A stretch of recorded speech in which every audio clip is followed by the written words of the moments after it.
जो पति होगा उसमें थोड़ा फ्लर्टिंग नेचर होगा, ठीक। और दूसरा,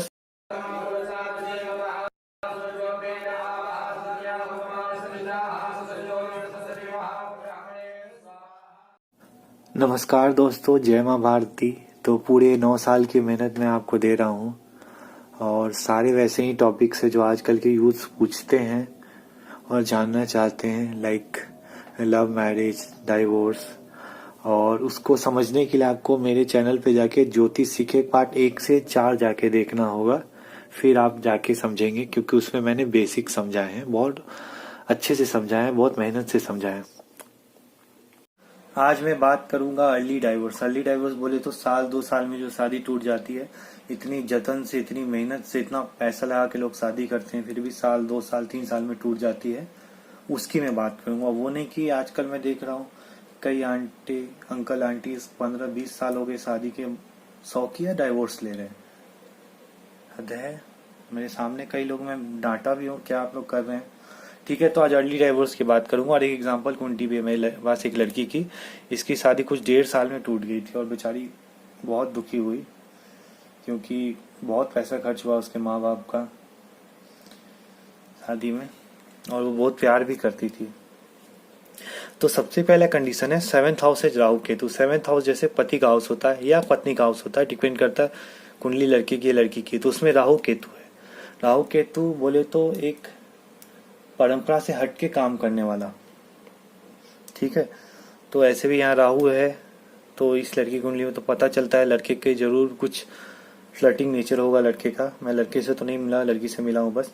तो बट कुंडली देख के लगता है हाँ, उसका जो पति होगा उसमें थोड़ा फ्लर्टिंग नेचर होगा, ठीक। और दूसरा, और मैंने मल्टीपल अफेयर्स पे कुंडली वीडियो भी बनाई। हाँ, मल्टीपल अफेयर्स पे मैंने एक वीडियो भी बनाने वाला हूँ मैं, वो जरूर देख लीजिए। बिकॉज तलाक का आजकल मोस्टली रीजन है मल्टीपल अफेयर्स, मीन्स अवैध संबंध। पहले जैसे नहीं है जो दारू पी के पति आके सर फोड़ देता हो या जो भी, अब तो ऐसा बहुत कम ही होता है, ना के बराबर। बट आजकल डाइवोर्स का मोस्टली रीजन अवैध संबंध ही है, क्योंकि पति पत्नी, लड़के लड़के आजकल साथ काम कर रहे हैं ना, तो अट्रैक्शन नॉर्मल होता ही है। तो पहले आप समझ गए, पति वाले घर में या पत्नी वाले घर में राहु केतु हो। और दूसरा, जो 7वें घर का मालिक हो 6, 8, 12 में हो। जैसे यहाँ 7वें घर का मालिक शनि है, शनि अगर यहाँ होता, इवन वो अपने घर में होता फिर भी, या यहाँ होता 8वें घर में या 12वें घर में, तो भी यहाँ तो अच्छा है, वो अपने घर के तब देख रहा, बट सिर्फ 1.5 डिग्री का था और 1.5 डिग्री का। और शादी के कुछ महीनों बाद केतु की महादशा लग गई। सोच सकते हैं केतु यहाँ कितना मारक है, ग्रहण योग बना रहा है यहाँ पर वो। बस शुरू हो गई मारपीट कुछ महीनों बाद, ठीक है। तो फिर तीसरा, 6, 8, 12 हाउस का जो मालिक है वो सप्तम भाव होगा, सप्तम भाव में हो। तो यहाँ शनि वाला, क्योंकि यहाँ शनि मालिक है तो ये कंडीशन नहीं होगा। लेकिन अगर बृहस्पति भी यहाँ होता, अगर लड़के की कुंडली में, या चंद्रमा जो सबसे मारक है इस ग्रह घर का, वो यहाँ पे होता, तो ये कंडीशन सेटिस्फाई होता।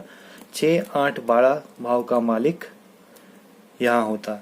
अब क्योंकि मेरे पास सिर्फ यही एग्जांपल कुंडली इस वक्त थी, इसीलिए मैं यही लेके आया हूँ। बट आप समझ सकते हैं चंद्रमा यहाँ मारक है, अगर वो यहाँ पर होता, और बृहस्पति अगर लड़के की कुंडली में यहाँ पर होता, लड़की के लिए तो बृहस्पति अच्छा होगा, पति का कारक है। बट अगर लड़का होता तो, और यहाँ पर बृहस्पति होता, तो वो खराब होता, ठीक। और क्योंकि 6ठे भाव का मालिक शनि है, इसलिए यहाँ पे नहीं समझा पाऊंगा मैं। और चौथा, नन मांगलिक मैच। मैंने देखा आजकल फिल्मों में, पहले भी दिखाते थे कि मांगलिक मैच नहीं होगा तो मर जाएगा। ऐसा तो मैंने शास्त्रों में नहीं पढ़ा है कि मांगलिक मैच नहीं हुआ मर जाएगा। हाँ, दोनों की बनती नहीं है, झगड़ा होता है, शादी जल्दी टूट जाती है। तो नन मांगलिक मैच, तो यहाँ तो मांगलिक जैसा कुछ नहीं है। मार्स ऐसे भी यहाँ पे कुछ 0.3 डिग्री पे था, तो इतना मैं इफेक्ट नहीं मानता हूँ मार्स का ज़्यादा इफेक्ट हो। और क्योंकि राहु भी है और खुद घर के मालिक की दृष्टि भी है, तो मांगलिक इफेक्ट तो यहाँ पर खत्म था। और 5वां है अदर पार्टनर है मल्टीपल अफेयर्स, यानी अवैध संबंध। यहाँ मैं दावे से कह सकता हूँ, उस लड़के की कुंडली मैंने देखी नहीं है जिससे इस लड़की का तलाक हुआ, बट जरूर उस लड़के की कुंडली में अवैध संबंध का योग होगा, जो कि मैंने अपने वीडियो में भी समझाए हैं, ठीक। आप देख लीजिएगा वीडियो जाके। और 6ठा है दोनों का मैरिज लाइफ खराब हो। मैंने देखा आजकल के पंडित बस गुण मिला के छोड़ देते हैं, वाह वाह, दोनों परिवार खुश भी हो जाते हैं, वाह वाह 36 में से 28 गुण मिल गए, कई बार 30 भी मिल जाते हैं। नहीं भाई, ऐसा नहीं होता। 36 के 36 गुण मिलवा लो, लेकिन दोनों का अगर मैरिज लाइफ खराब है, जैसे यहाँ पर खराब है, केतु की महादशा लगी कुछ दिनों के बाद, और वो लड़के की भी ऐसी होगी शायद, तो दोनों की मैरिज लाइफ अगर खराब हो तो शादी टूट जाती है। दोनों में से किसी एक की अच्छी होनी चाहिए। मैं सभी एस्ट्रोलॉजर को यही कहता हूँ, सिर्फ गुण मत मिलाइए, दोनों का मैरिज लाइफ देखिए।